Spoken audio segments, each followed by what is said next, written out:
മിശിഹായിൽ പ്രിയമുള്ള സഹോദരി സഹോദരന്മാരെ, പ്രിയമക്കൾ, ഈ പ്രഭാതത്തിൽ ഫിലിപ്പിയർക്കുള്ള ലേഖനം 3-ാം അധ്യായം 8-ാമത്തെ വാക്യം നമുക്ക് എടുക്കാം.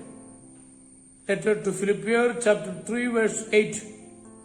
ഇവ മാത്രമല്ല, എന്റെ കർത്താവായ ഈശോ മിശിഹായെ പറ്റിയുള്ള ജ്ഞാനം കൂടുതൽ വിലയുള്ളതാകയാൽ സർവവും നഷ്ടമായി തന്നെ ഞാൻ പരിഗണിക്കുന്നു.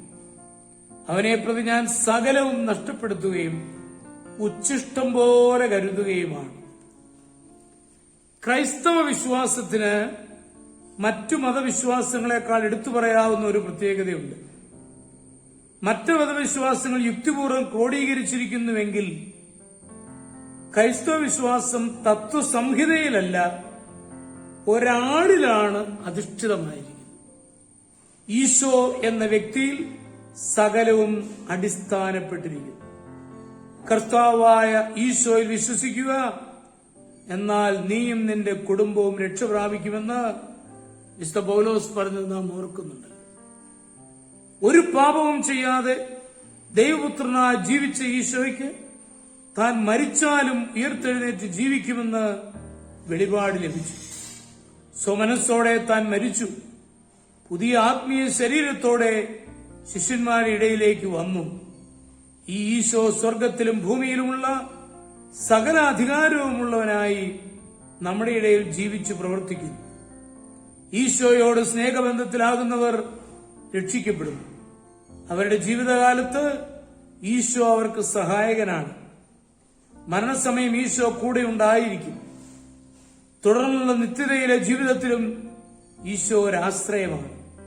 പ്രകാരം നമ്മെ രക്ഷിക്കുന്ന ഈശോയെ വിശുദ്ധ പൗലോസിന് പരിചയമായപ്പോൾ ഉയർത്തെഴുന്നേറ്റ ഈശോയുമായി ബന്ധപ്പെട്ട് സന്തോഷിക്കുവാൻ പൗലോസിന് സാധിച്ചപ്പോൾ ലൗകിക സന്തോഷങ്ങളെല്ലാം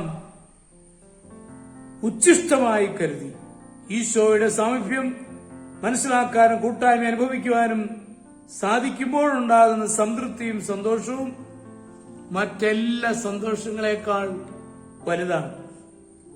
സാധുവായ ഒരു സ്ത്രീ ലണ്ടൻ പട്ടണത്തിലെ ഒരു ചെറിയ മുറിയിൽ താമസിക്കുകയായിരുന്നു. ചില ക്രിസ്തീയ സ്നേഹിതർ ക്ഷീണിതയായി കിടക്കയിലായിരുന്ന ആ സ്ത്രീയെ സന്ദർശിച്ച് അവസാന ആഗ്രഹമായി എന്തെങ്കിലും പറയാനുണ്ടോ എന്നന്വേഷിച്ചപ്പോൾ ആ സ്ത്രീ പറഞ്ഞത് ഇങ്ങനെയാണ്: എനിക്ക് ഈശോ ഉണ്ട്, അധികമായി ഒന്നും വേണ്ട. അവർ സമാധാനമായി മരിച്ചു. അതെ, ഈശോയെ കണ്ടവർ ജീവിതം കണ്ടെത്തിയിരിക്കുകയാണ്. ഈശോയാണ് നമ്മുടെ നേട്ടം.